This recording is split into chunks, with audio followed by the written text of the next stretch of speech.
રાજકારણના ઘણા વિડીયો બનાવ્યા, પરંતુ આજે એક જોક્સનો વિડીયો બનાવી આપું છું કે બે દારૂડિયા સ્વર્ગમાં ગયા, બે ડ્રિંક લેવાવાળા સ્વર્ગમાં ગયા. દેશી દારૂ પીએ ને દારૂડિયા કહેવાય, અને ઇંગ્લિશ પીવે અને ડ્રિંક લેવું કહેવાય. આવા બે મિત્રો સ્વર્ગમાં ગયા. તો ત્યાં બેઠા બેઠા એક મિત્રે પૂછ્યું કે બાપુ, આપણે કંઈ દાન પુણ્ય નથી કર્યું, કાંઈ ધર્મ નથી કર્યું, તો આ સ્વર્ગમાં કેમ આવી ગયા? તો બાપુએ કહ્યું કે આપણે કાંઈ કર્યું નથી એ મને ખબર નથી, પરંતુ આપણે કોઈનું ખોટું નથી કર્યું, તેથી કદાચ સ્વર્ગમાં આવી ગયા છું.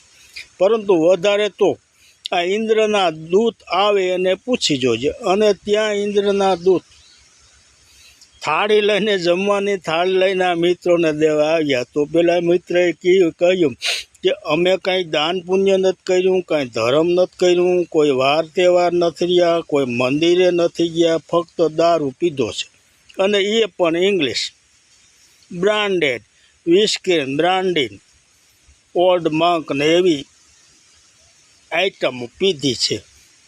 તો અમે સ્વર્ગમાં કેમ આવી ગયા? તો ઇન્દ્રના દૂતે કહ્યું કે તમે જે દિવસે ડ્રિંક લેતા હતા તે દિવસે કંઈ ખાતા પીતા નહીં, અને તે દિવસે તમારા નકોડા ઉપવાસ ગણાઈ ગયા. તે દિવસે કદાચ રામનવમી હોય, ક્યારેક શિવરાત્રિ હોય, ક્યારેક 11 હોય, ક્યારેક એકાદશી હોય. તો આ બધા વારના તહેવારના ઉપવાસ ગણાઈ ગયા, તેથી તમે સ્વર્ગમાં આવી ગયા. તો મિત્રએ પૂછ્યું કે બાપુ કરતાં મારું પદ કેમ ઊંચું છે? તો તેણે કહ્યું, ઇન્દ્રના દૂતે કહ્યું કે બાપુ તો કદાચ ડ્રિંક લેતી વખતે ખારી શેંગ વેફર લઈ લેતા, પણ તમે તો ફક્ત કોરો પી જતા, તેથી તમારું થોડુંક પદ ઊંચું મળ્યું છે.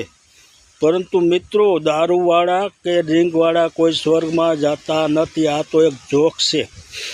દારૂ પીવાળા નથી સ્વર્ગમાં જતા કે નથી નર્કમાં જતા, તેઓ અધવચ્ચે લટકી રહે છે. માટે દારૂ ન પીવો. જય માતાજી.